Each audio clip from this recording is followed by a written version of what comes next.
சிவசூத்திரத்தின் 49வது சூத்திரம் 25வது தாரணை.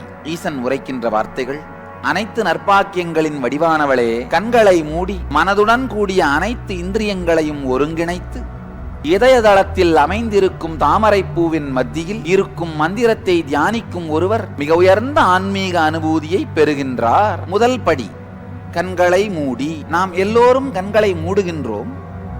ஆனால் வெளியிலே காட்சிகளை காண்பது, உள்ளுக்குள் காட்சிகளை காண்பது என்கின்ற இரண்டு செயலில் ஏதாவது ஒன்றை மாறி மாறி செய்து கொண்டிருக்கின்றோம். கண் இமைகளை மூடி உள்ளுக்குள்ளே இருக்கும் கருவிழியை எந்தவிதமான சிறு அசைவு கூட இல்லாமல் மனதாலே நிறுத்தினீர்களானால் இந்த கருவிழியின் அசைவு அடங்கும் பொழுது தானாகவே கண்ணுக்குள்ளே காட்சிகள் அசைவதை, இயங்குவதை தடுத்து நிறுத்திவிட முடியும். உங்கள் எல்லா பிரச்சனைகளுக்கும் தீர்வுகளை பெற பகவான் நித்யானந்தரை கேளுங்கள். ஆஸ்க் நித்யானந்தா AI சேனலை சப்ஸ்கிரைப் செய்யுங்கள்.